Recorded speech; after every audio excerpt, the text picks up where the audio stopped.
اعوذ باللہ من الشیطان الرجیم، بسم اللہ الرحمن الرحیم، رب اشرح لی صدری ویسر لی امری واحلل عقدۃ من لسانی یفقهوا قولی، رب زدنی علما رب زدنی علما رب زدنی علما۔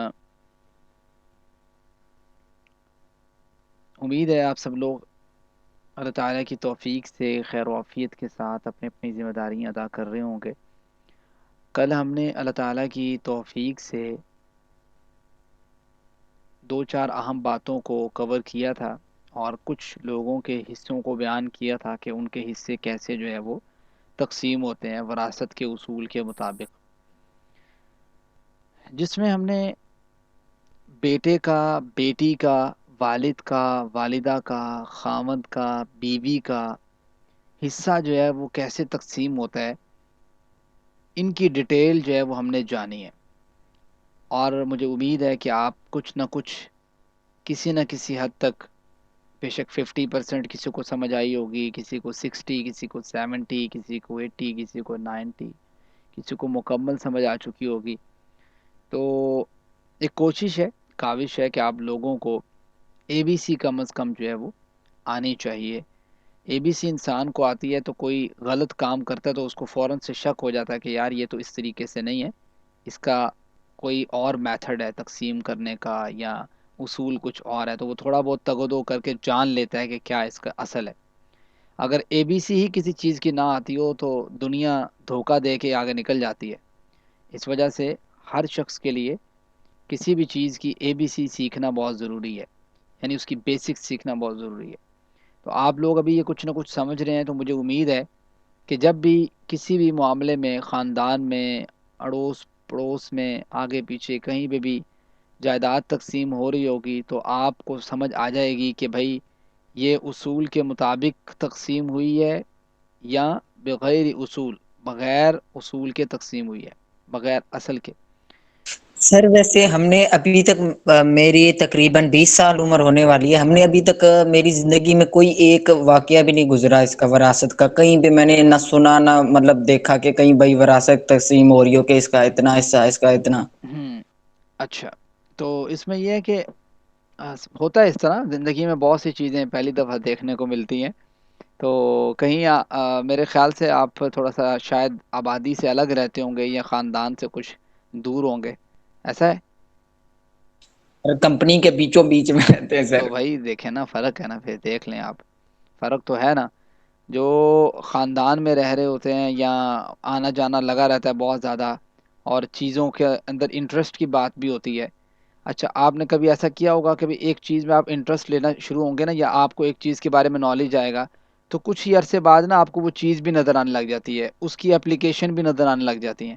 اس کی وجہ یہ ہوتی ہے کہ پہلے بھی وہ چیز ایگزسٹ کر رہی ہوتی ہے، لیکن چونکہ آپ نے اس کو سمجھا ہی نہیں ہوتا، پڑھا ہی نہیں ہوتا، تو آپ کو وہ، آپ دیکھو اس کو دیکھے اندیکھا کر دیتے ہیں، مطلب اس پہ غور و فکر ہی نہیں کرتے۔ تو اس طرح کا پرابلم بھی ہوتا ہے۔ تو ابھی آپ نے پڑھی ہے نا، تو آپ پھر غور کریں گے، ہاں بھائی یہاں پہ دیکھو، اب میں دیکھتا ہوں کہ کیسے تقسیم کرتے ہیں، ٹھیک ہے؟ تو پھر آپ کو ابھی جب دیکھ سر اس، اللہ کرے کوئی لفظ جائے کوئی مثال۔ ہاں مل جائے گی، مل جائے گی، ٹھیک ہے؟ تو یہ جب بندہ پڑھ لیتا ہے نا، کوئی چیز سیکھ لیتا ہے، تو اس کو ایسے لگتا ہے کہ یار یہ تو ہر جگہ اپلیکیبل ہے، ہر جگہ یوز ہو رہی ہے، ٹھیک ہے؟ تو علم کے حساب سے ساتھ ساتھ چلتا رہتا ہے سسٹم۔ تو یہاں پہ اب ہم نے تین چار چیزوں کو پڑھا ہے، آپ نے نا ایک تو پہلے مجھے ہاں نہ میں جواب دیں، سب لوگ کاپی پینسل کے ساتھ ہیں یا وداؤٹ ہیں؟ جلدی سے بتائیں۔ دو تین گرلز میں ریپرزینٹیٹو، جی جی صاحب۔ ہاں دو تین گرلز میں بتا دیں، دو تین بوائز میں بتا دیں مجھے، تاکہ مجھے احساس ہو جائے کہ بھئی ہاں بھئی آپ لوگ لے کے بیٹھے ہوں، چونکہ میں نے ابھی کچھ آپ کو ساتھ ساتھ تھوڑا سا ورک آؤٹ بھی دینا ہے نا، پھر کمپٹیشن ہے بوائز گرلز کا، دیکھتے ہیں کہ کون کس کو کتنا سمجھ آیا تھوڑا تھوڑا۔ ایکٹیو ہے نا سب لوگ؟ جی سر سن رہے ہیں ایکٹیو میں سر۔ ہاں تو جی ایکٹیو رہنا ہے آپ لوگوں نے۔ ابھی میں تھوڑا سا یہ پڑھا کے پھر آپ لوگوں کو دیتا ہوں، جو آپ لوگوں نے پڑھ لیا ہے نا پیچھے، اس سے ہی ریلیٹڈ تھوڑا سا آپ کو ایسا ملنے کیس دے دوں گا ایک چھوٹا سا۔ جیسے سہیل بھائی کہہ رہے ہیں، کہتے ہیں ہم نے تو کوئی کیس دیکھا نہیں ہے، چلو نہیں دیکھا تو میں بنا کے دے دوں گا تھوڑا سا، ٹھیک ہے؟ ٹھیک ہے سہیل؟ جی ٹھیک ہے ہاں سر۔ چلو یہ کیس دیکھ لیں گے جو میں بتا دوں گا۔ ابھی چلتے ہیں ہم آگے، بسم اللہ پڑھتے ہیں۔ جہاں تک ہم نے پڑھ لیا تھا وہ تھا اودین، یہاں تک ہم نے پڑھ لیا تھا جو اوپن ہوا پڑھا ہے۔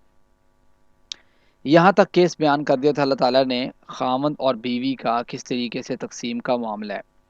اس سے آگے اللہ تعالیٰ کیا کہتے ہیں؟ اعوذ باللہ من الشیطان الرجیم. وَإِن كَانَ، اور اگر ہے، رجل کوئی مرد، یورثو جس کی میراث جو ہے وہ لی جا رہی ہے، کلالہ، کلالہ ہے. کلالہ کسے کہتے ہیں؟ یہ آپ نے ڈیفینیشن نوٹ کرنی ہے، سادی سی ڈیفینیشن ہے. آپ سے یہ بڑی، اور یہ ٹرم یوز ہوتی ہے. آپ میں سے اگر کوئی عدالتی کاروائی جانتا ہے، عدالت کی جو ٹرمز ہیں انہیں جانتا ہے، تو یہ کلالہ کا ورڈ وہاں پہ بھی یوز ہوتا ہے. اسی طریقے سے جو ایل ایل بی کا اسٹوڈنٹ ہوگا، کلالہ کا ورڈ وہاں پہ بھی یوز ہوگا. ٹھیک ہے. تو اسی طریقے سے جو اسلامک لاء کو پڑھنے والا ہے، وہ بے شک کسی اور فیلڈ کے ساتھ بھی ہے، تو وہاں پہ بھی یہ آتا ہے. اور جو وراثت کو پڑھنے والا ہے وہاں پہ بھی یوز ہوتا ہے. تو اس لیے کلالہ آپ نے یہ ذہن میں رکھنا. کلالہ میرے خیال سے کلالہ ہی یوز ہوتا ہے، یا کوئی اور ورڈ یوز ہوتا ہے؟ کوئی بتانا چاہے گا ایل ایل بی میں آپ میں سے کوئی بچہ ہو جو بتانا چاہے گا کہ کلالہ کے لیے کوئی اور ورڈ یوز ہوتا ہے انگلش میں؟ میرے خیال سے کلالہ ہی یوز کرتے ہیں عمومی طور پہ. جی سر، کلالہ ہی یوز ہوتا ہے جی. ہاں، تو کلالہ ہی یوز ہوتا ہے. اب کلالہ کی آپ نے تعریف جو ہے نا وہ آپ نے اپنے ذہن میں رکھنی ہے. کلالہ کسے کہتے ہیں؟ کلالہ کہتے ہیں کہ جس کی اصل اور فرع نہ ہو. میں نے اصل اور فرع آپ کو بتائی تھی. اصل سے مراد میں نے بتایا تھا، کون بتائے گا آپ میں سے مجھے کہ اصل کون ہوتے ہیں اور فرع کون سی ہوتی ہے؟ جلدی سے بتائیں جی.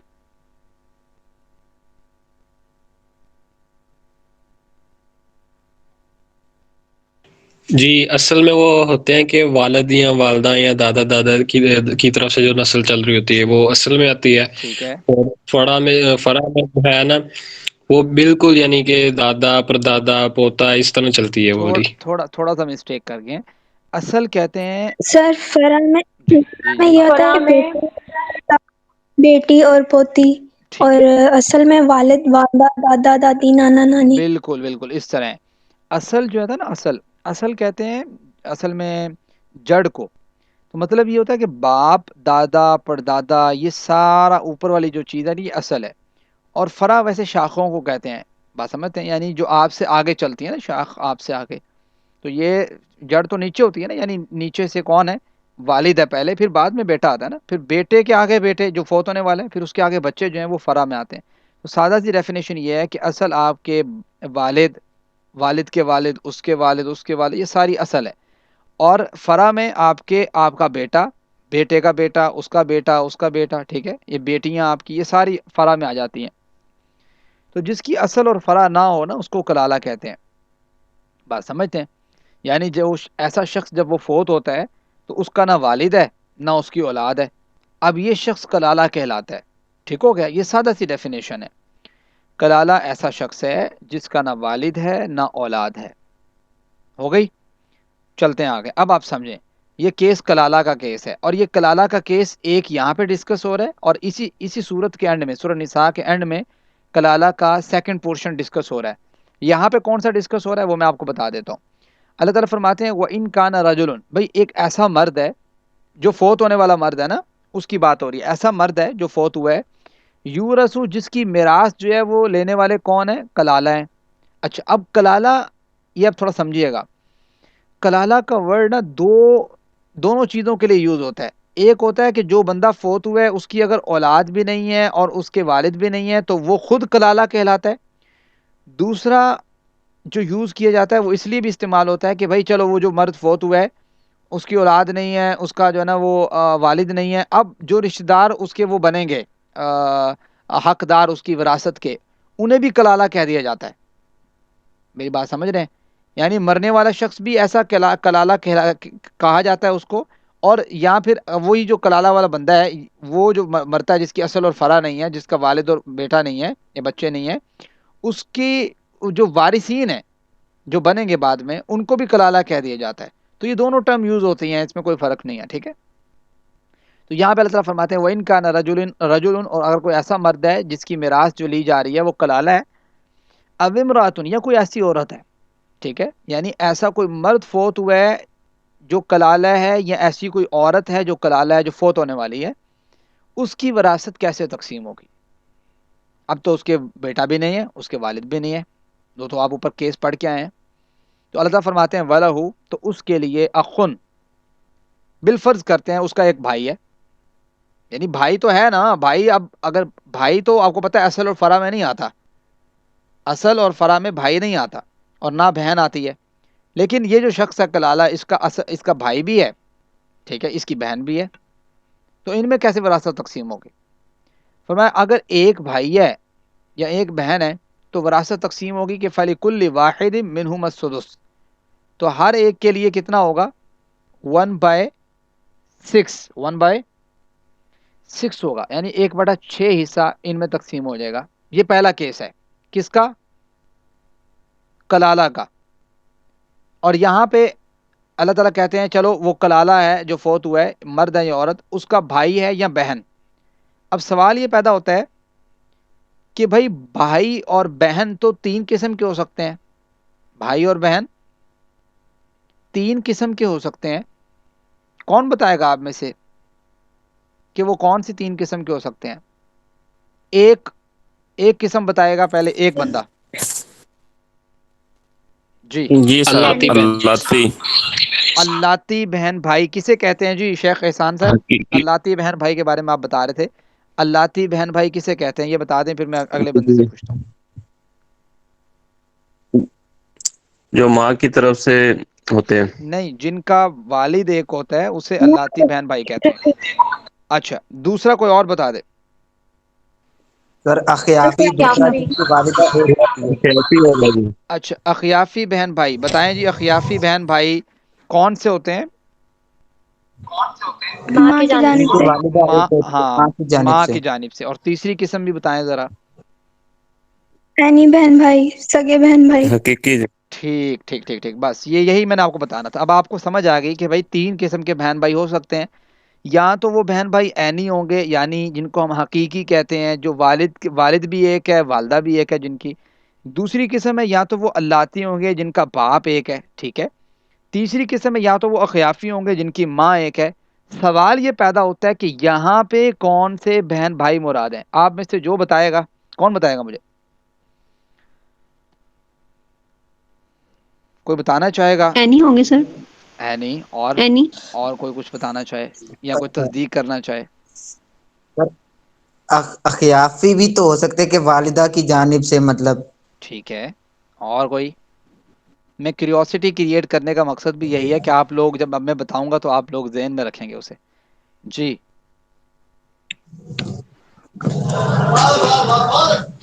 حالات آ سکتے ہیں اس میں، جی نہیں بلکہ کیونکہ سر، جی، بلکہ ویسے سر وہ ایک اپنی اپنی اولاد فکس، جو اپنی اولاد ہے نا، والد یا والدہ سے نہ ہو۔ جی، اب اس میں یہ ہو گیا کہ بھائی ایک نے بتا دیا اینی، دوسرے نے بتا دیا خیافی، تیسرے نے بتا دیا اللاتی، ماشاء اللہ۔ تو سب نے کہا کہ چلو کوئی تو تکا لگے گا کسی نہ کسی کا، ہے، چلیں کوئی مسئلہ نہیں ہے۔ تو اب یہاں پہ آپ سمجھ لیں ایک دفعہ، یہاں پہ نا جو بہن بھائی مراد ہے نا، یہاں پہ بہن بھائی مراد ہیں اخیافی۔ کون سے بہن بھائی مراد ہیں؟ اخیافی بہن بھائی۔ باقی جو دونوں ہیں وہ پھر ان کا تذکرہ آگے آئے گا، وہ میں بتا دوں گا کیسے، ٹھیک ہے۔ یہاں سے مراد بہرحال اخیافی ہیں۔ تو اللہ تعالیٰ فرماتے ہیں، اخیافی کا میں آپ کو بتا چکا ہوں، بالاتفاق یہاں پہ اخیافی بہن بھائی مراد ہیں۔ ایک یہ جو آپ کو پتا ہے قرآن کریم کی جو قراتیں تھیں نا، قراتیں ڈیفرنٹ قسم کی، 7 قراتیں، ان میں ایک قرات میں تو بہرحال یہ لفظ بھی آتا ہے کہ اخیافی بہن بھائی مراد ہے یہاں پہ، ٹھیک ہے۔ اس کا بھی بڑا فائدہ ہے کہ سمجھ آ جاتی ہے کہ قرآن کریم جب جس بندے نے قرآن کریم اچھی طریقے سے سمجھنا ہو نا، اور مزید طریقے سے، تو وہ قراتیں پڑھنا بھی بڑی ضروری ہیں تاکہ اسے قرآن کریم کا فہم اور کلیئر ہو جاتا ہے۔ تو یہاں پہ جو بہن بھائی مراد ہیں وہ بالاتفاق اخیافی بہن بھائی ہیں۔ تو یہ آپ نے ذہن میں رکھنا ہے، اخیافی بہن بھائی کون ہے؟ جن کی ماں ایک ہو اور باپ مختلف ہوں۔ تو یہ آپ سمجھ لیں، پہلے آپ حصہ سمجھ لیں ان کا۔ اخیافی بہن بھائیوں کا 2 قسم کا حصہ ہوتا ہے۔ ایک پہلا حصہ یہ ہے کہ وَلَهُ أَخٌ أَوْ أُخْتٌ، ایک بھائی ہے یا ایک بہن ہے، ٹھیک ہے، یعنی ایک ایک کی تعداد ہے، تو ان دونوں کو کیا ملے گا؟ بہن کو بھی بھائی کو بھی کیا ملے گا؟ 1/6۔ اب یہاں پہ وہ نہیں ہے، پہلا وہ کیس ہوتا تھا نا کہ بہن بھائیوں کو آپس میں کیا ہوتا تھا کہ بھئی لِلذَّكَرِ مِثْلُ حَظِّ الْأُنثَيَيْنِ، کہ مرد کو جو ہے نا وہ دگنا مل جاتا تھا اپنی بہن سے، وہ تو تھا نا کیس جس میں تھا اینی بہن بھائی، بات سمجھتے ہیں؟ تو وہ والا کیس تھا۔ لیکن یہاں پہ اب کیس یہ ہے کہ یہ جو بہن بھائی ہیں یہ اخیافی ہیں، تو اخیافی میں یہ سین ہے کہ ان دونوں کو حصہ برابر مل رہا ہے، فَلِكُلِّ وَاحِدٍ مِّنْهُمَا السُّدُسُ، چھٹا حصہ۔ اچھا ٹھیک ہے، یہ تو ایک بہن بھائی تھے، اگر زیادہ ہو جاتے ہیں پھر کیا ہوگا؟ فَإِن كَانُوا پھر اگر ہوں اکثر من ذالک اس سے زیادہ فہم شرکاء تو وہ شریک ہیں فی الثلث ایک تہائی میں. کتنا ہوتا ہے ایک تہائی؟ میں خود پوچھتا ہوں، آپ میں سے رکیں ذرا میں بھی دیکھوں نا کتنا کو ماشاءاللہ بچے پڑھتے ہیں. میں ایک منٹ کھول لوں گی لسٹ کون سی ہے بچوں کی.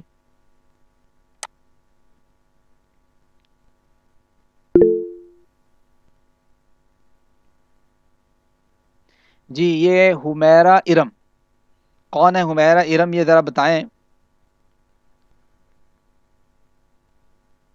وائس آ رہی ہے میری آپ تک؟ اخیافی بہن بھائی کون ہوتے ہیں بھلا؟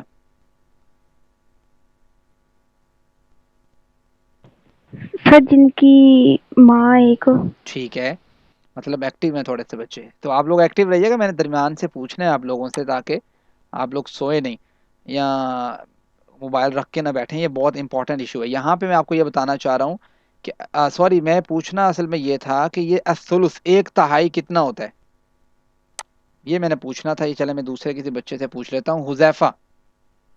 حذیفہ مقبول ذرا بتائیں ایک تہائی حصہ کتنا ہوتا ہے جی؟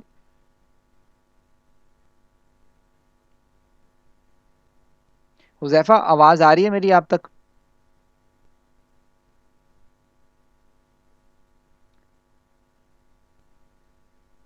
حذیفہ مقبول وائس میرے تک آپ کی میری بات آپ تک آ رہی ہے تو ذرا بتائیں کہ ایک تہائی حصہ کتنا ہوتا ہے.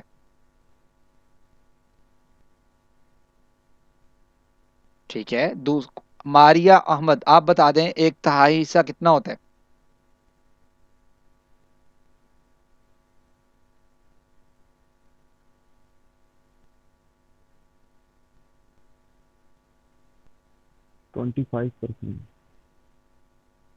یہ یا تو یہ لوگ موبائل رکھ کے بیٹھے ہوئے ہیں. چلیں کوئی اور بتا دے. سہیل ذرا آپ بتائیں. سر سر ایک تہائی مطلب ون تھرڈ، تین حصے کرتے ون ہیں بائی تو تھری ایک سر. حصہ ون تھرڈ بنے گا سر. ہاں 1/3 ٹھیک ہے. تو یہ چیز بس میں بتانے کا مقصد یہ ہے کہ آپ لوگ تھوڑا سا ایکٹیو ہو کے بیٹھیں. یہاں پہ اب یہی بات ہے، ان کا دو طریقے ہیں. یہ اب بات ختم ہو گئی ہے، اخیافی بہن بھائیوں کی بات کلیئر ہو گئی ہے. آج کا سبق اصل میں یہی تھا. آگے تو تھوڑا سا ٹاپک چینج ہو جاتا ہے، اور یہ یہاں تک وراثت کا یہ پورشن جو ہے نا جو اس 2 آیتوں میں تھا وہ تقریباً کمپلیٹ ہو گیا. تو اخیافی بہن بھائیوں کا جو حصہ ہے نا وہ 2 طریقے سے تقسیم ہوتا ہے. یا وہ ایک ہیں، ایک ہیں دونوں، ایک بھائی ہے یا ایک جو ہے نا وہ بہن ہے. تو ان کا طریقہ یہ ہے کہ ان میں تقسیم ہوگا فَلِكُلِّ وَاحِدٍ مِّنْهُمَا الثُّلُث چھٹا حصہ 1/6. یا پھر وہ ایک سے زیادہ ہیں تو پھر تقسیم ہوگا 1/3. ٹھیک ہو گیا. تو یہ طریقہ ہے ان میں تقسیم ہونے کا. اب میں آپ کو ایک چیز بتانا چاہتا ہوں جو آپ نے نوٹ کرنی ہے کہ اخیافی جو بہن بھائی ہوتے ہیں نا، چونکہ یہ ماں کی جانب سے ہوتے ہیں، ان میں تھوڑا سا نا یہ فرق ہے باقی بہن بھائیوں سے. تو ان میں یہ تھوڑا سا استثنائی کیفیت ہے، ایسے سمجھ لیں. ان میں نمبر 1 اب چیز نوٹ کیجئے گا. نمبر 1 یہ ہوتا ہے کہ یہ جو اخیافی بہن بھائی ہوتے ہیں یہ صرف ماں کی جہت سے ورثہ جو ہے نا ورثہ لیتے ہیں.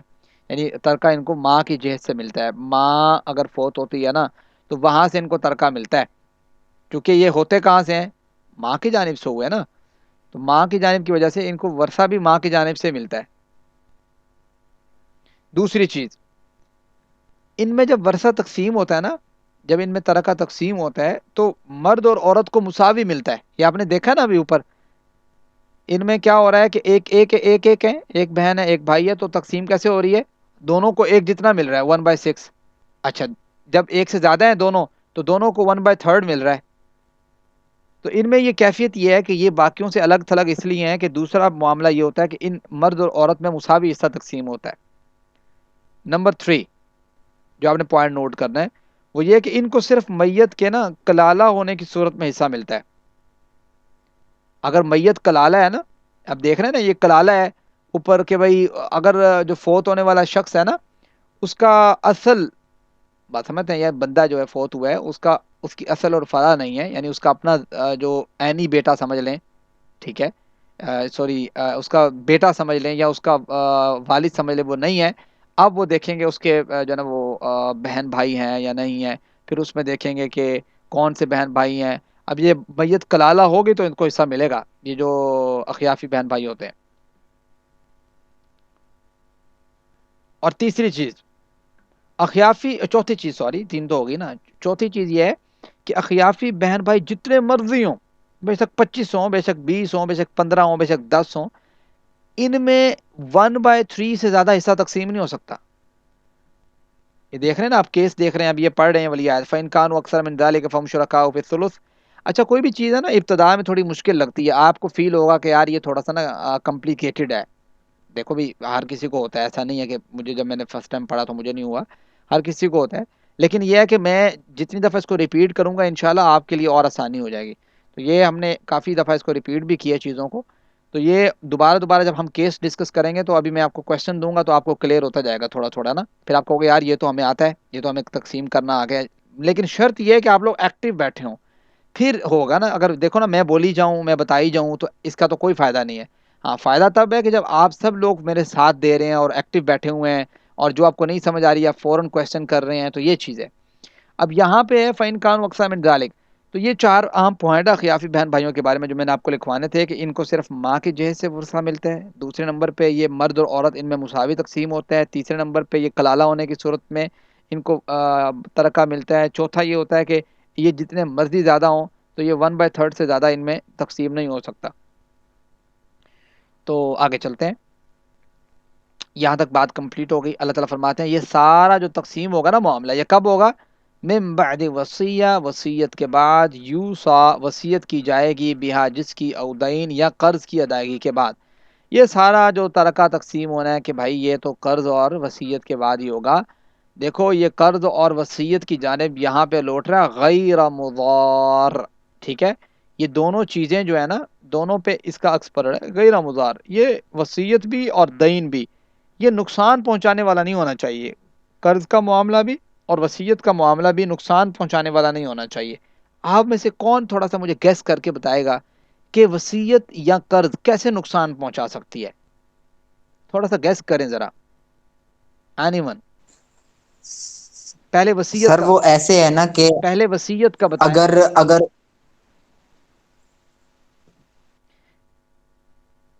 جی سر سوال ریپیٹ کیجیے گا کائنڈلی. میرا سوال یہ ہے کہ میں یہ کہہ رہا ہوں کہ اللہ تعالیٰ کہتے ہیں کہ بھائی وصیت اور قرض کی ادائیگی کے بعد جو ہے وہ ورثہ تقسیم ہوگا، لیکن یہ وصیت اور قرض جو ہے یہ نقصان پہنچانے والے نہ ہو، نقصان پہنچانے والا نہ ہو. ٹھیک ہے، تو کیسے نقصان پہنچا سکتی ہے وصیت اور قرض؟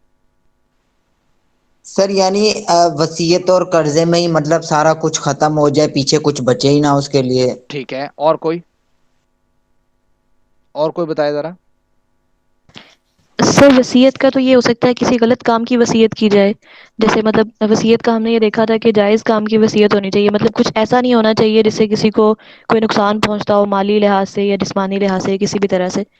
لیکن قرض کی ٹھیک مجھے سمجھ نہیں آ رہی، وہ میں نے پوچھنا تھا. ٹھیک ہے، میں بتا دیتا ہوں. اور کوئی؟ یہ میں صرف دیکھو نا، یہ پوچھنے کا مقصد یہ ہے کہ آپ لوگ پارٹیسپیٹ بھی کریں. دوسری چیز یہ ہے کہ آپ لوگوں کو تھوڑی تھوڑی نا کیوریوسٹی پیدا ہو کہ بھائی کیا ہو سکتا ہے اس کا جواب. جی بتانا چاہے گا کوئی کہ بھائی یہ قرض کیسے نقصان دے سکتا ہے یا وصیت کیسے نقصان دیتی ہے؟ قرض میں ایسے ہو سکتا ہے کہ جو اس کا ترکہ ہے وہ قرض بے شک اس سے زیادہ ہو تو یہ بھی نقصان دہ ہو سر سکتا ہے. یہی ہو سکتا ہے بس کہ بہت زیادہ ہو، دیکھو وہی بھائی، بات جو پہلے بتائی دی ہے. چلیں ٹھیک ہے، ہو گیا آپ لوگوں نے ماشاءاللہ جواب دیے. دیکھو یہ کوئی لاجک نہیں ہے کہ بندہ کہے کہ قرض زیادہ ہو گیا اب یہ نقصان پہنچا رہا ہے. نہیں، یہ کوئی مسئلہ نہیں ہے. قرض تو ہو سکتا ہے زیادہ بھی ہو سکتا ہے کم بھی ہو سکتا ہے. ٹھیک ہے، اسی طرح وصیت کا بھی یہ کوئی معاملہ نہیں ہے کہ بندہ کہے وصیت جو ہے نا اس نے وہ اس کی وصیت دینی پڑے گی، یہ تو نقصان پہنچا رہی ہے یا یہ وہاں جا رہی ہے. اچھا اس میں اب ایک چیز میں آپ کو بتاتا ہوں جو چیز سمجھنے والی ہے، وہ یہ ہے کہ وصیت جو ہے نقصان کم پہنچا سکتی ہے. جیسے وہ سسٹر نے بتایا، یا تو وہ غلط کام کے لیے وصیت کر جائے. غلط کام کے لیے وصیت نمبر 1 کیا ہو سکتی ہے کہ وہ ایسے ہی غلط کام پہ لگانا چاہ رہا ہو جو اللہ تعالیٰ کی حدود کو کراس کرنے کے مترادف ہو. اب وہ کچھ بھی ہو سکتا ہے. وہ یہ بھی ہو سکتا ہے کہ اللہ تعالیٰ نے جہاں پہ وصیت نہ کرنے کا کہا ہے وہاں پہ وصیت کی ہو، یعنی جو حقدار ہیں آلریڈی ان کو وصیت کر جائے تو یہ وصیت پوری نہیں کی جائے گی. ٹھیک ہے. نمبر 2، وصیت جو ہے وہ 1/3 سے زیادہ کر دے، کہے جی میں اپنا آدھا مال فلاں کو دیتا ہوں.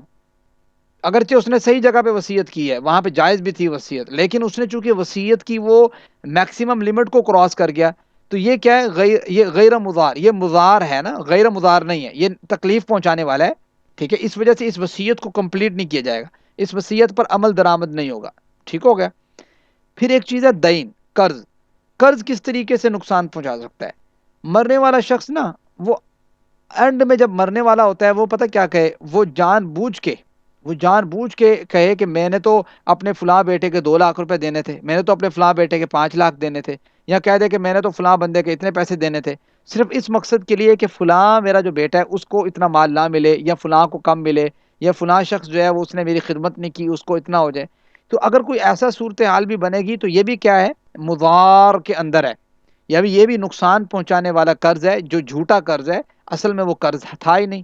تو اس وجہ سے ہم کیا کریں گے، ایسی صورتحال میں جہاں پہ قرض کا معاملہ اس ٹائپ کا ہو، یا ایسی وصیت جہاں پہ وصیت کا معاملہ اس ٹائپ کا جو میں آلریڈی بتا چکا ہوں، تو یہ مضار ہیں، یعنی یہ ضار ہیں، نقصان پہنچانے والی ہیں۔ تو ہم نے وہاں پہ وصیت پوری کرنی ہے، وہاں پہ قرض کی ادائیگی کرنی ہے جہاں پہ وہ غیر مضار ہوں، نقصان پہنچانے والے نہ ہوں۔ مجھے امید ہے آپ لوگوں کو یہ بات سمجھ آ گئی ہے، آ گئی ہے سمجھ؟ سر ایک کوشچن ہے چھوٹا سا۔ جی سر آپ نے بھی یہ کہا کہ مطلب قرض میں جو مضار ہے وہ یہ ہے کہ اگر مطلب جھوٹ بولا جائے کہ مطلب فلاں سے میں نے اتنے پیسے لیے ہیں یا اس کا میں نے اتنا قرض دینا ہے، یعنی اس چیز سے بچنے کے لیے کہ یہ میرا مال دوسروں کی طرف نہ جائے۔ تو اگر مطلب جو اس کے فیملی ممبرز ہیں ان کو اس بات کا اندازہ نہ ہو کہ یہ جھوٹ بولا جا رہا ہے، تو پھر کیا کیا جائے؟ مطلب ان کو پھر جب اندازہ ہی ہاں، نہیں ہے کہ یہ شخص جھوٹ بول رہا ہے یا سچ ہے، ٹھیک ٹھیک ٹھیک، اس تو میں ایسی دیکھو، سینس ہاں، میں اس میں دیکھو، اس شخص کو جس کے بارے میں یہ وصیت کر رہا ہے یا جس کے بارے میں وہ دعویٰ کر رہا ہے کہ قرض میں نے اس کا دینا ہے، وہ شخص تو زندہ ہے نا، اس شخص کو تو پتہ ہے کہ میرا قرض اس نے دینا یا نہیں دینا۔ تو گویا اس کی جانب بھی ایک یہی پیغام ہے اللہ تعالیٰ کا کہ بھائی وہ بھی اپنے ذہن میں رکھے، اگر وہ اس چیز کو کہتا ہے کہ یہ تو واقعی میں نے قرض دینا ہے لینا ہے میں نے اس سے، چونکہ اس نے کہہ دیا ہے، تو یہ گویا نقصان پہنچانے والا معاملہ ہے۔ تو یہ اس شخص کا، اگر وہ اصل دوست ہے نا، اصل ساتھی ہے، تو وہ کبھی بھی اس طرح کا معاملہ نہیں کرے گا، چونکہ دوست خیر خواہ وہ ہے جو انسان کا دنیا میں بھی خیر خواہ ہو، آخرت میں بھی خیر خواہ ہو، اور اصل خیر خواہ انسان کا وہ ہے جو آخرت کی خیر خواہی کا متلاشی رہے اپنے صاحب کے لیے، اپنے دوست کے لیے، اپنے ساتھی کے لیے۔ اگر کوئی شخص اس طرح کرتا ہے کہ جان بوجھ کے جو اس سے غلطی ہوئی ہے اس کو ریپیٹ بھی کرتا ہے، اس کو کنٹینیو بھی رکھتا ہے، تو گویا وہ اپنے ساتھی کا خیر خواہ نہیں ہے، ٹھیک ہے۔ تو یہ اس طریقے سے حل ہوگا اس کا معاملہ، کہ جس شخص کے بارے میں وہ یہ دعویٰ کر رہا ہے اس کو تو پتہ ہے اس حقیقت کا، تو وہ اس حقیقت کے بارے میں آگاہ کرے گا کہ بھائی میں نہیں لینا چاہتا اس عارضی مال کی وجہ سے، نہ میں اپنی آخرت کو خراب کرنا چاہتا ہوں، نہ میں اپنے صاحب اور ساتھی کی آخرت کو خراب کرنا چاہتا ہوں۔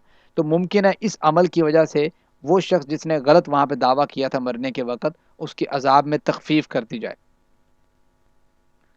جی سر، جزاک اللہ خیر۔ اچھا، وصیت من اللہ، اللہ تعالیٰ فرماتے ہیں یہ سارا جو معاملہ میں نے آپ کے سامنے ڈسکس کیا، یہ کیا ہے؟ اللہ تعالیٰ کی جانب سے وصیت ہے، واللہ، اور اللہ تعالیٰ جو ہیں علیم حلیم، دیکھو خوب جاننے والا ہے کہ کس کا کتنا حق ہے، بات سمجھتے ہیں؟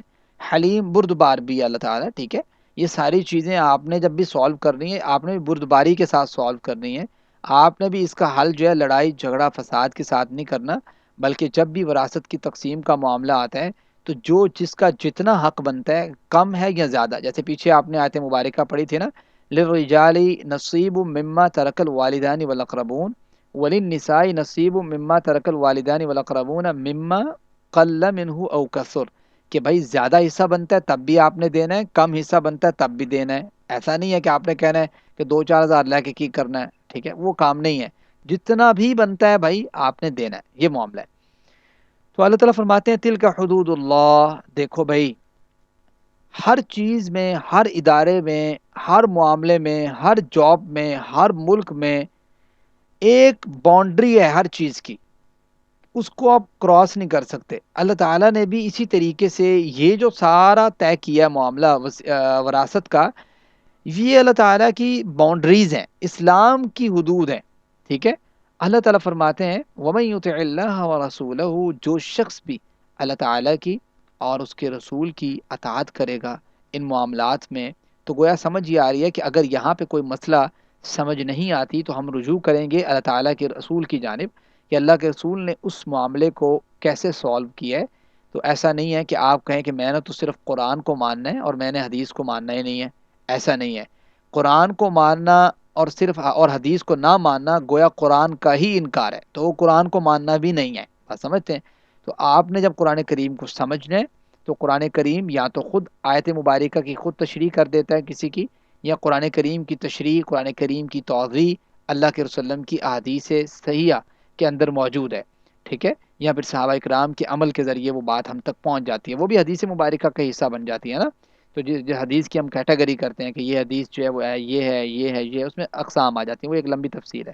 تو یہاں پہ وَمَن یُطِعِ اللَّهَ وَرَسُولَهُ، جو کوئی اطاعت کرے گا اللہ کی اور اس کے رسول کی، اکیلے اللہ تعالیٰ کی اطاعت کافی نہیں ہے کہ آپ کہیں کہ میں نے قرآن کو صرف ماننا ہے۔ ہاں، آپ یہ کہہ سکتے ہیں اللہ تعالیٰ کی اطاعت سے مراد کہ اللہ تعالیٰ کی اطاعت، اللہ تعالیٰ تو خود کہتے ہیں کہ قرآن کریم کو بھی مانو اور اللہ کے وسلم کی اطاعت بھی کرو، تو اس طرح اللہ تعالیٰ کی اطاعت اگر آپ سمجھتے ہیں تو وہ تو ٹھیک ہے، لیکن اگر آپ یہ کہیں کہ میں نے صرف قرآن کو ماننا ہے تو یہ چیز منکرین حدیث کا شیوا ہے، اور جو لوگ حدیث مبارکہ کا انکار کرتے ہیں گویا وہ اللہ کے وسلم کی جو ہے شان، مقام، عظمت اور پیغمبر کائنات کا طریقہ اور لقد کان لکم فی رسول اللہ اسوۃ حسنہ اور قرآن کریم کی بیک وقت سینکڑوں آیات کا انکار کرتے ہیں، ورسول اور اس کے رسول کا۔ یدخلہ، وہ داخل کرے گا اللہ تعالیٰ جنات، دیکھو اللہ تعالیٰ نے دونوں شرطیں لگائی ہیں، اللہ کی اطاعت بھی اور اس کے رسول کی اطاعت بھی، پھر ہے داخلہ آپ کا کہاں پہ؟ جنات، ان باغات میں، جنت میں۔ دیکھو اللہ تعالیٰ نے ایک تشبیہ دی ہوئی ہے جنت کو، ٹھیک ہے، کہ اس کے نیچے سے نہریں بہتی ہیں، اس کے نیچے سے نہریں بہتی ہیں، ایک تشبیہ ہے۔ ہم نہیں سمجھ سکتے اس دنیا کے اندر رہتے ہوئے کہ وہ جنت کا کیا معیار ہے، کیا کوالٹی ہے، اور کیا خوبصورتی ہے، کیا عظمت ہے، ٹھیک ہے۔ انسان، حدیث مبارکہ میں آتا ہے نا، جنت ایسی ہے کہ نہ کسی کان نے اس کے بارے میں سنا، نہ کسی آنکھ نے اس کو اس جیسی کوئی چیز دیکھی، نہ کسی دماغ نے اس جیسی کوئی چیز سمجھی، اس ٹائپ کا مفہوم بنتا ہے ایک حدیث کا۔ تو گویا جنت ایک تشبیہاً یہاں پہ بتا دیا گیا، لیکن اس کی اصل اور حقیقت کیا ہے وہ شاید ہماری عقل میں بیٹھ نہیں سکتی تھی، اس لیے اللہ تعالیٰ نے ہمیں بتلائی نہیں ہے۔ تو جب انشاءاللہ ہم جائیں گے، اللہ تعالیٰ ہمیں توفیق دے کہ ہم ایسے اعمال بجا لائیں کہ ہمیں اسی طریقے سے وہ جنت میں بھی اکٹھا رکھے، تو یہ پھر ہم دیکھیں گے کہ اللہ تعالیٰ کی نعمتوں کا کیا انداز ہے۔ اللہ تعالیٰ فرماتے ہیں جنات، ان باغات ہیں، تجری من تحت الانہار، اس کے نیچے سے نہریں بہتی ہیں، خالدین فیہا، اس میں یہ لوگ جو ہیں وہ ہمیشہ رہیں گے۔ کون سے لوگ ہمیشہ رہیں گے؟ یہ لوگ جو اپنی وراثت کا معاملہ جو اوپر ڈسکس ہوا ہے، اس کو اللہ تعالیٰ کے اصول کے مطابق جو ہے نا وہ تقسیم کرتے ہیں۔ تو مومن شخص جو ہے وہ اللہ تعالیٰ کے احکامات کا پابند ہوتا ہے، اور جو غیر مومن ہے وہ آپ کے سامنے پہ یہاں پہ یہ آیت کا ایک رخ ہے کہ یہ اللہ تعالیٰ کی حدود کے اوپر عمل کرنے والا شخص کہاں جا رہا ہے؟ جنت میں۔ تو گویا یہ اللہ تعالیٰ کی حدود کا انکار کرنے والا شخص اس کی اپوزٹ سائڈ پہ جانا چاہیے نا، تو وہ اپوزٹ سائڈ کیا ہے؟ وہ پھر جہنم ہے۔ تو اللہ تعالیٰ، اللہم لا تجعلنا منہم، اللہ تعالیٰ ہمیں ان لوگوں میں سے نہ کرے۔ اللہ تعالیٰ فرماتے ہیں وَذَلِكَ الْفَوْزُ الْعَظِيمُ، دیکھو یہ جنت میں جانا یہ چھوٹی کامیابی نہیں ہے، یہ بہت بڑی کامیابی ہے۔ اور اللہ تعالیٰ جس کو بڑی کہے نا، ہم کہتے ہیں نا یار وہ فلاں شخص اس چیز کو بڑی کہہ رہا تھا، تو کوئی بڑا شخص کسی چیز کو بڑی کہتا ہے تو ہم اس کی ویلیو بڑھ جاتی ہے کہ یار اس کی قد و قامت کیا ہے، اس کی عقل اور فہم کیا ہے، اس کا عہدہ کیا ہے، اس کی جلالت کیا ہے، اور وہ شخص اپنے عہدے پہ ہونے کے باوجود اس چیز کو کیا کہہ رہا ہے کہ it is a big thing, کہ یہ بہت بڑی چیز ہے۔ اس بات کے کہنے کی وجہ سے اس چیز کی ویلیو بن جاتی ہے۔ آپ سوچیں کہ ایک اللہ اور کتنا بڑی ذات ہے، وہ کسی چیز کو بہت بڑی چیز کہہ دے تو پھر اس کی ویلیو کیا ہوگی؟ تو ذالک الفوز العظیم، اللہ تعالیٰ فرماتے ہیں بہت بڑی کامیابی ہے کہ انسان جو ہے وہ جنت میں چلے جائے۔ اس کے برعکس معاملہ کیا ہے؟ وَمَن يَعْصِ اللَّهَ وَرَسُولَهُ، جو کوئی نافرمانی کرے گا اللہ کی اور اس کے رسول کی، وَيَتَعَدَّ حُدُودَهُ، اور تجاوز کرے گا اس کی حدود کے ساتھ، یعنی اس کی حدوں کو کراس کرے گا، لمیٹیشن جو ہے اس کو توڑ دے گا اور باہر نکلنے کی کوشش کرے گا کہ بھائی میں نہیں مانتا، ٹھیک ہے، تو اللہ تعالیٰ کی بات نہیں مانتا یا اللہ کے رسول کی بات نہیں مانتا، یدخلہ نارا، اس کے لیے کیا ہے؟ اللہ تعالیٰ نے آگ تیار کر رکھی ہے۔ اچھا، آگ بھی یہاں پہ پھر تشبیہاً سمجھ لیں آپ اس کو، کیونکہ اس آگ کا اندازہ کرنا بھی انسان کے سینس میں نہیں ہے جتنی سخت وہ آگ ہے، بات سمجھتے ہیں؟ تو یہ ایک جو ہے نا اللہ تعالیٰ نے بات بیان کی ہے کہ بھئی وہ آگ بہت زبردست قسم کا جو ہے نا وہ، تو اللہ فرمایا خالدن فیہا، تو یہ لوگ بھی جب دیکھو نا اللہ تعالیٰ نے یہاں پہ خالدن کا لفظ بولے ہمیشہ، یہ ہمیشہ کہنا یہ بہت بڑی بات ہے کہ انسان ایک وراثت کے معاملے کو غلط تقسیم کرنے کی وجہ سے کہاں پہ جائے؟ جہنم میں جائے، اور وہ بھی اللہ کہتے ہیں خالدن فیہا، ہمیشہ ہمیشہ۔ تو یہ یقیناً کبیرہ گناہوں کے اندر اس کی جو ہے نا وہ عمارت شامل ہوتی ہے، بات سمجھتے ہیں؟ تو کبیرہ گناہ ہے انسان وراثت کو غلط تقسیم کرے، ٹھیک ہے، اللہ تعالیٰ کے حدود، اللہ تعالیٰ کے طریقوں کو بتائے، جو اللہ تعالیٰ نے بتائے ہیں اس کے علاوہ اپنا ہی طریقہ ایجاد کرے اور کسی کو زیادہ کسی کو کم کر دے، کسی کو اونچا کسی کو نیچا کر دے، تو یہ اللہ تعالیٰ کی جو ہے نا وہ پھر پکڑ کا سبب بنے گا قیامت کے دن۔ اور اللہ تعالیٰ فرماتے ہیں کہ اللہ تعالیٰ کا جو یہ عذاب ہے جہنم کا، یہ چھوٹا نہیں ہے، وَلَهُ عَذَابٌ مُہین، یہ بڑا رسوا کرنے والا عذاب ہے بھائی، ذلیل کرنے والا عذاب ہے، انسان کی ذلت امیز جو ہے وہ اس کو تہوں تک پہنچا دیتا ہے۔ تو یہ آیت نمبر 14 تک ہم کور کر چکے ہیں، یہاں پہ رکوع بھی ختم ہو چکے ہیں، اور یہاں پہ جو پورشن تھا وراثت کا، جو اس صورت کے 3 آیتیں تھیں، 2 ہم پڑھ چکے ہیں، ایک رہتی ہے، تو یہ 2 آیتیں جو بیسک تھی اور بڑی تھی وہ ہم کور کر چکے ہیں۔ تو یہاں تک آپ کا اگر کوئی کویشچن ہے تو آپ کے پاس ہیں 2-3 منٹ، آپ جلدی سے پوچھ لیں، پھر میں آپ کو 1-2 کیس لکھواتا ہوں، تو وہ کیس بے شک آپ مجھے ابھی سالو کر دیں تب بھی ٹھیک ہے، اگر آپ گھر سے سالو کر کے وہاں پہ آپ سینڈ کر دیں کور ممبرز جو ہیں ان کو، تب بھی ٹھیک ہے، تو جلدی جلدی بتا دیں مجھے کسی کا کوئی کویشچن ہے تو۔ سر السلام یہ علیکم سر۔ سورت سر یہ سورت کتنے دنوں میں کور کرائیں گے؟ ابھی تو صرف مطلب 14 جو ہوئی ہیں آیتیں، یہ اس کی تو 150 آیات ہے میرے خیال سے۔ دیکھیں جی، ہمارا مقصد جو ہے اگر یہ رہے گا نا کہ ہم نے اس صورت کو کور کرنا ہے، تو میرے خیال سے پھر کچھ چیزیں مس ہو جائیں گی۔ اگر ہمارا مقصد یہ رہے گا کہ اللہ تعالیٰ ہم جتنا پڑھ سکتے ہیں، ٹھیک ہے، رمضان تک ہی پڑھ سکتے ہیں، رمضان میں تو پڑھنا پاسبل نہیں ہے چونکہ میری اپنی بہت زیادہ مصروفیات ہو جائیں گی، تو چونکہ تراویح پڑھانا اور دیگر مصروفیات بہت سی ہوتی ہیں، تو میں رمضان تک کوشش کروں گا، رمضان کے بعد اگر پھر پاسبل ہوا تو انشاءاللہ ضرور کنٹینیو کریں گے، یا رمضان کے اندر ہی کہیں پہ پاسبل ہوا تو اس کا بھی کوئی ٹائمنگ رکھ لیں گے۔ لیکن پرابلم یہ ہے کہ میں یہ چاہتا ہوں کہ ہم جو پڑھیں تو کم از کم ہمیں وہ آتا ہو، ہم ایسے بھاگ بھاگ کے وہاں نکل جائیں اینڈ تک اور ہمیں آتا جاتا کچھ نہ ہو، اور آپ کا بھی کوئی اچھا خاصا رسپانس نہ ہو کہ آپ کا انسانوں سے آیت سمجھ نہیں آئی، تو پھر اس کا فائدہ نہیں ہے۔ تھوڑا پڑھیں، اچھا پڑھیں، اور اچھا سیکھیں، اچھا پہنچائیں آگے، یہ زیادہ بہتر ہے میرے خیال سے۔ جی سر مکمل کروائیں گے سورت مطلب؟ جی جی، میں کوشش کروں گا انشاءاللہ، انسان کے لیے یہی ہے کہ انسان کوشش کر سکتا ہے، میں کوشش کروں گا کہ اس کو ہم رمضان سے پہلے کور کر لیں، ہمارے پاس اگرچہ 20-25 دن ہے، لیکن اگر رمضان تک نہیں کور ہوتی تو رمضان میں بھی ٹرائی کریں گے، اگر وقت ملا ٹھیک ہے، نہ ملا تو رمضان کے بعد اس سے کنٹینیو کر لیں گے۔ تو آپ اس چیز کی انشاءاللہ ٹینشن نہ لیں، تو اللہ خیر کرے گا انشاءاللہ۔ جی، کسی کا کوئی صحیح صحیح، کوشچن ہے؟ جزاک اللہ۔ جی سر، میرا ہے جی سر، یہاں پر جو اطاعت اور نافرمانی کا ذکر ہوا ہے کہ مطلب جو اطاعت کریں گے ان کے لیے جنت ہے، اور جو سوری جو نافرمانی کریں گے ان کے لیے جہنم ہے، معاذ اللہ۔ تو یہاں پر مطلب ہم ظاہری بات ہے وراثت کے احکامات پڑھ رہے ہیں، تو یہاں پہ اطاعت سے مراد وراثت کے معاملات میں اطاعت ہے، یا پھر اس کو جنرلائز کیا گیا ہے کہ مطلب ہر معاملے میں اللہ اطاعت؟ اللہ، کیونکہ آگے جہاں پر ہے کہ مطلب جنت میں، ٹھیک ہے، بتائیں بتائیں۔ جی، جنت میں ہمیشہ کے لیے رہیں گے، اور پھر مطلب جو اس طرح نہیں کریں گے، نافرمانی کریں گے، وہ جہنم میں ہمیشہ کے لیے رہیں گے۔ تو مطلب جو مسلمان ہے، کلمہ گو مسلمان، اس کے لیے تو یہ ہے کہ مطلب ظاہری بات ہے سب اللہ کی رحمت سے جائیں گے، لیکن جو مشرک ہے، مطلب جو نان مسلمز ہیں، جو جنہوں نے اللہ کے ساتھ شرک کیا، ان کے لیے تو اللہ کا فیصلہ ہے کہ وہ مطلب جنت میں نہیں جائیں گے، اللہ تعالیٰ نے جنت کو جو ہے وہ ان پر حرام کیا ہے۔ ہوں، لیکن جو کلمہ کو مسلمان ہیں، ان کو اپنی سزا ملنے کے بعد، اپنے گناہوں کی سزا ملنے کے بعد وہ جائیں گے جنت میں ہی، لیکن اللہ کی رحمت سے۔ تو یہاں پر جو ہے کہ مطلب جہنم ہمیشہ کے لیے اور پھر جنت ہمیشہ کے لیے، تو کیا یہ صرف وراثت کے معاملے میں ہے، یا پھر اس کو مطلب اوور آل ڈسکس کیا گیا؟ آبویس بات ہے، وراثت کا معاملہ چل رہا ہے تو اس کا سیاق و سباق ڈائریکٹلی کنیکٹ کر رہے ہیں اس کے ساتھ، وراثت کے ساتھ، انڈائریکٹلی بھی اسے لیا جا سکتا ہے۔ انڈائریکٹلی لیا جائے گا تو خالدن فیہا جو ہوگا نا، وہ آبویس بات ہے، وہ تھوڑا سا اس میں ریلیکس اس لحاظ سے ہوگا کہ اس کا جتنا پورشن ہے گناہ کا، اس حساب سے اسے ہمیشہ رکھا جائے گا اس عذاب کے اندر، ٹھیک ہے، جیسے ہی وہ پورشن کمپلیٹ ہوگا اس کو جنت میں داخل کر دیا جائے گا۔ اسی طریقے سے وراثت کے معاملے میں بھی کوئی، میں یہ نہیں کہتا کہ نہ ہی مجھے کوئی حدیث مبارکہ اس طرح کی ملی ہے کہ میں کہوں کہ انسان اگر غلط تقسیم کرے گا تو پورا ہمیشہ کا ہمیشہ جو ہے نا وہ رہے گا۔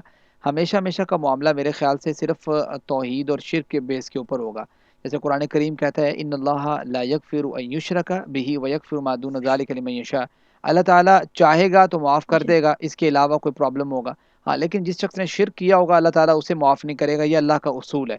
تو میں یہی ہماری جی تو دعا بالکل، یہی ہے کہ اگر جو بہن بھائی جن سے یہ غلطیاں اور خطائیں ہوئی ہیں اللہ تعالیٰ انہیں معاف کرے، تو یہ اللہ تعالیٰ کے اوپر ڈیپینڈ جی آمین۔ کرتا ہے۔ تو لیکن اللہ تعالیٰ نے یہاں پہ خالدن فیہا کہہ کے یہ بات ضرور الارم کروا دی ہے، یعنی خطرے کی گھنٹی جس کو ہم کہتے ہیں نا، کہ بھائی یہ بہت سخت معاملہ ہے اگر جی کوئی اس طرح کی غلطی کرتا ہے۔ جی سر، جزاک اللہ خیر۔ جی، کسی اور کا ہے کوئی کوشچن؟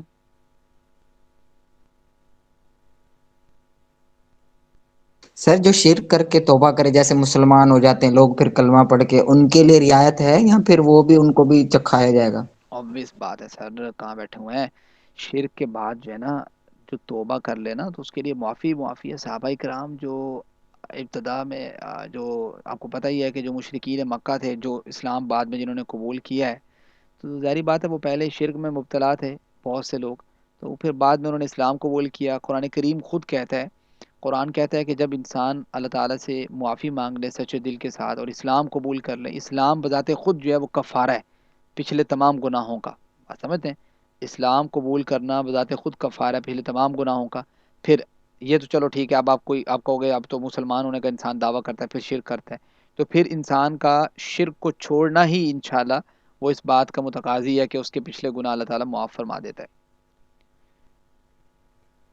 صحیح جزاک اللہ سر۔ جی ہاں وہ میرے ذہن میں یاد نہیں آیا کہ حضرت ابو بکر حضرت عمر رضی اللہ تعالیٰ عنہ یہ بھی تو پہلے مطلب نان مسلم تھے پھر مسلم ہوئے تھے، صحیح سر یاد آ گیا، جزاک اللہ جی، سر۔ کسی اور کا ہے کوئی کویشچن؟ نہیں ہے تو پھر میں کیس دے رہا ہوں، آپ کیس نوٹ کریں، میں نے الگ سے سینڈ نہیں کرنے گروپ کے اندر۔ اب یہ یا تو پھر کور ممبر کے جو اسٹوڈنٹس ہیں بوائز اینڈ گرلز، آپ لوگ گروپ میں یہ کویشچن بنا کے سینڈ کر دیجئے گا۔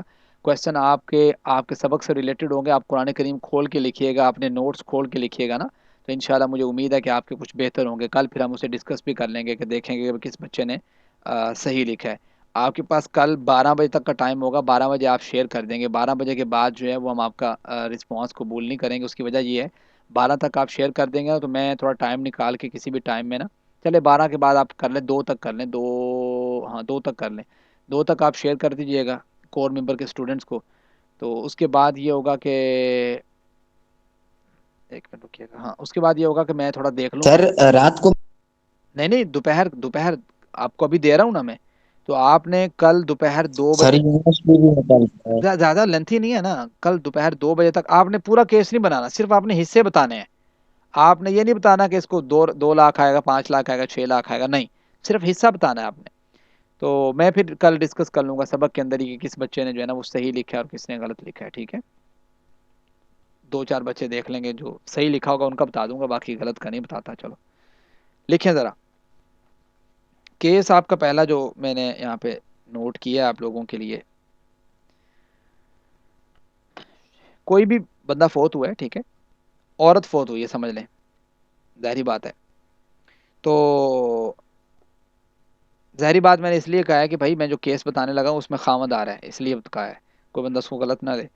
تو سب سے پہلے ہے کہ خاوند ہے فوت ہونے والے کا، ہونے والی کی، خاوند ہے، لکھ لیا آپ لوگوں نے، خاوند ہے اور ایک بیٹا ہے، خاوند اور ایک بیٹا، یہ کیس 1 ہے۔ آپ نے صرف حصہ بتانا ہے۔ کیس 1 یہ ہے کہ جو فوت ہونے والی عورت ہے اس کا خاوند ہے اور ایک بیٹا ہے، بتانا ہے کہ بھائی خاوند کو کتنا آئے گا، بیٹے کے پاس کتنا جائے گا، بس سادہ سا کیس ہے۔ آپ نے خاوند کا حصہ پڑھ لیا، اسی طریقے سے آپ نے بیٹے کا حصہ بھی پڑھ لیا، تو ایک کیس ہو گیا آپ لوگوں کا۔ چلیں دوسرا کیس نوٹ کریں۔ دوسرا کیس یہ ہے کہ جو فوت ہونے والا شخص ہے اس کی بیوی ہے اور ایک بیٹا ہے، جس طریقے سے وہ میں نے آپ کو بتایا نا، خاوند ہے اور ایک بیٹا ہے، یہاں پہ بیوی ہے اور ایک بیٹا ہے۔ تو میں نے ایک دفعہ مطلب خاوند فوت ہو گیا، دوسری دفعہ بیوی فوت ہو گئی، ٹھیک ہے؟ ایسے کوئی بندہ کہے کہ بھئی بندے کو فوت کر دیا تو بچے کہیں کہ بھئی بندے کوئی فوت کر رہے ہیں سر، اور گرلز کہیں کہ بھئی اس کو فوت کر دیا، تو بھئی دونوں برابر رکھا ہے میں نے سسٹم، ٹھیک ہے؟